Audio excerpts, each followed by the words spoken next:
ভাল মানুহে জীৱনত কষ্ট পায়, কিন্তু বেয়া মানুহৰ সুখ হয়। কিয় জানেনে? সুখ আৰু দুখ হৈছে এক মুদ্ৰাৰ ইপিঠি সিপিঠি। এই দুয়োটাৰ চক্ৰৰ দ্বাৰা মানুহৰ জীৱন পৰিক্ৰমা চলে, আৰু সেই চক্ৰৰ নিয়ম অনুসৰিয়ে কোনোবাই ভাল কাম কৰিলে ভাল হ'ব আৰু বেয়া কাম কৰিলে বেয়া হ'ব, অৰ্থাৎ তেওঁ দুখ ভোগ কৰিব।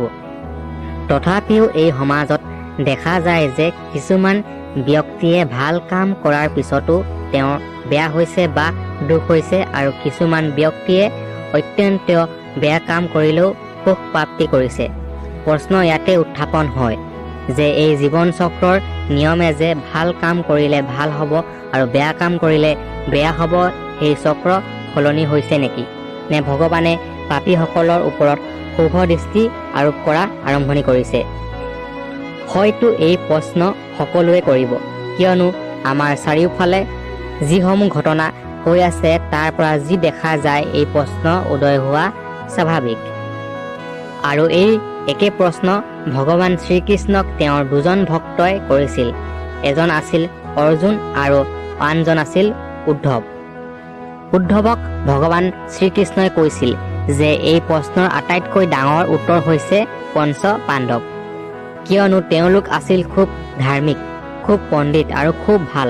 তেওঁলোকে দুখত ভুগিবলগীয়া কিয় হৈছিল বুলি উদ্ধৱে শ্ৰীকৃষ্ণক প্ৰশ্ন কৰিছিল। উত্তৰত ভগৱান শ্ৰীকৃষ্ণই কৈছিল যে হে উদ্ধৱ, এই পৃথিৱীত মানুহে নিজৰ পূৰ্বৰ কৰ্মফলহে ভোগ কৰে, কিন্তু আপাত দৃষ্টিৰে চালে দেখা যায় যে মানুহে বেয়া কৰ্ম কৰিলেও সুখত আছে আৰু ভাল কৰ্ম কৰি দুখত আছে। আৰু এই আপাত দৃষ্টিৰে মানুহে কিন্তু নিজৰ অজ্ঞানতাৰ বাবেহে চাবলৈ চেষ্টা কৰে। শ্ৰীকৃষ্ণই কৈছিল যে পাণ্ডৱসকল কেতিয়াও দুখত নাছিল, কিয়নো স্বয়ং ভগৱান শ্ৰীকৃষ্ণ আছিল তেওঁলোকৰ সৈতে। কিয়নো যিজনে বিচাৰে শ্ৰীকৃষ্ণ তেওঁলোকৰ সৈতে থাকে, যিয়ে নিবিচাৰে তেওঁলোকৰ পৰা দূৰৈত থাকে, আৰু তেওঁ য'ত থাকে তাতে কোনো ধৰণৰ বেয়া নহয়, মাত্ৰ জয় অথবা ভাল হয়। পঞ্চ পাণ্ডৱে জীৱনৰ আৰম্ভণিৰ পৰা ভগৱান কৃষ্ণক বিচৰা নাছিল, কিন্তু যেতিয়া তেওঁলোকে নিজৰ কৰ্মফলৰ বাবে ৰাইজৰ শাসনভাৰ হেৰুৱাইছিল তাৰ পিছতহে তেওঁলোকে শ্ৰীকৃষ্ণৰ শৰণাপন্ন হৈছিল। তাৰপিছত কৃষ্ণই তেওঁলোকক সকলো ফালৰ পৰা ভালে ৰখাৰ যত্ন কৰিছিল, আৰু যেতিয়াই তেওঁলোকে কৃষ্ণক দূৰত ৰাখিছে তেতিয়াই তেওঁলোকে বিপদত পৰিছে, আৰু সেই বিপদৰ পৰা ৰক্ষা পাবলৈ পুনৰ যেতিয়াই তেওঁলোকে শ্ৰীকৃষ্ণক মাতিছে তেতিয়াই তেওঁলোকক ৰক্ষা কৰিবলৈ আহিছে। অৰ্জুনৰ একে প্ৰশ্নৰ উত্তৰত ভগৱান শ্ৰীকৃষ্ণই কৈছিল, হে বন্ধু অৰ্জুন, সেয়া সত্য নহয় যে বেয়া মানুহে সুখ ভোগ কৰে আৰু ভাল মানুহে দুখ ভোগ কৰে।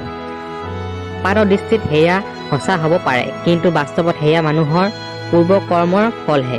অৰ্থাৎ কোনো ব্যক্তিয়ে এই জনমত ভাল কৰ্ম কৰিলেও তেওঁৰ পূৰ্ব জন্মৰ কিছুমান বেয়া কৰ্মৰ ফলত এই জনমত তেওঁ দুখ ভুগিব লাগিব, কিয়নো তেওঁ সেই জন্মৰ বেয়া কৰ্মৰ ফল এই জনমত ভোগ কৰি শেষ কৰিব লাগিব। তেতিয়াহে সেই জীৱৰ আত্মা পৰৱৰ্তী জন্মত সুখ প্ৰাপ্তি লাভ কৰিব, আৰু এই জনমত কৰা ভাল বেয়া কৰ্মৰ ফল তেওঁ অহা জনমতহে প্ৰাপ্তি কৰিব, এই জনমত নহয়।